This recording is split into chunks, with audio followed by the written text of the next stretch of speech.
Hello, I'm Amy Fung from Olin College of Engineering. As a part of the Global Oceans 2020 Student Poster Competition, I'd like to share with you my work on a comparative study between 3 different chlorophyll-A measurement methods focused in a region off the northern coast of New Zealand. To start off, I'd like to briefly address the motivation behind this work. There's been a surge of interest in studying ocean processes due to ocean acidification and climate change directly attributed to human activities. Accurate chlorophyll-A concentration measurements are critical to this endeavor since they are indicative of ocean productivity. One of the most widely used datasets comes from ocean color algorithms applied to remote sensing data, whose uses range from studying harmful algal blooms to mitigating effects from major oil spills.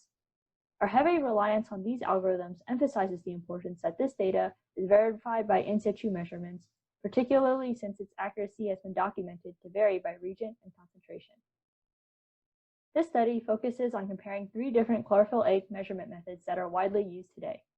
While shipborne field fluorometers are the most accurate of the 3, they are limited in spatial and temporal coverage due to their dependence on expensive oceanographic research cruises.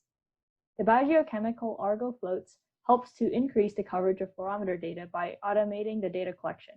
However, their sensors are known to suffer from drift over time since they cannot be retrieved for regular recalibration. Remote sensing data has by far the greatest spatial and temporal coverage of the 3 methods, but is known to be significantly less accurate in certain regions and is limited to surface measurements. The flow-through data used in this study was collected on board the Robert C. Seamans and was calibrated using vacuum-filtered samples from a hydrocast carousel. The biogeochemical float data came from the only float in the region equipped with a chlorophyll-A fluorometer. Since the floats take profiles and not surface measurements, it is difficult to directly compare to satellite measurements. To reduce the dimensionality of the data, a chlorophyll value was computed for each station by integrating the chlorophyll measurements from the surface to the approximate mixed layer depth to resemble a surface measurement.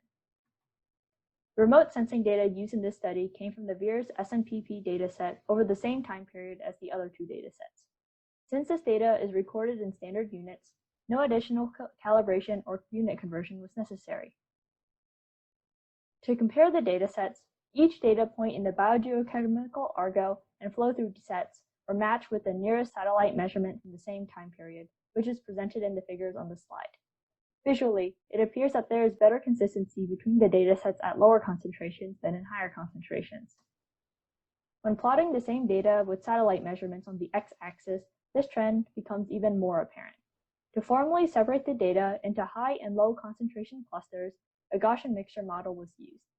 A best fit total least squares regression line is then applied to quantify the relationship between each of the clusters for both datasets. It's also interesting to note that the trend for both datasets occurs at around the same concentration level. In fact, this change occurs at approximately the same concentration as a transition between the band ratio and the color index implementations within the ocean color algorithm.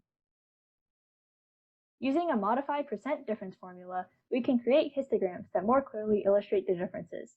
The histograms confirm our earlier observation that there is better consistency between the datasets at lower than in higher concentrations. The distribution for both datasets in low concentrations look relatively similar to each other, but the biogeochemical Argo dataset is centered at 30%, while the flow-through dataset is centered at 10%. In higher concentrations, the biogeochemical Argo dataset differs significantly more from the satellite data in the flow-through dataset does. To briefly summarize, the key points of our analysis is that there is a distinct difference in trends between high and low concentration data across all 3 measurement methods.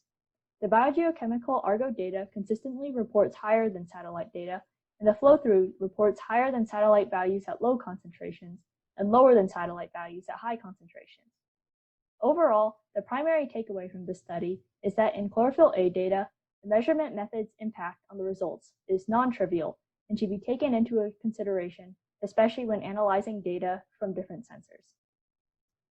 Thanks for listening. Please reach out if you have any additional questions or comments. I'd love to hear from you. Thank you.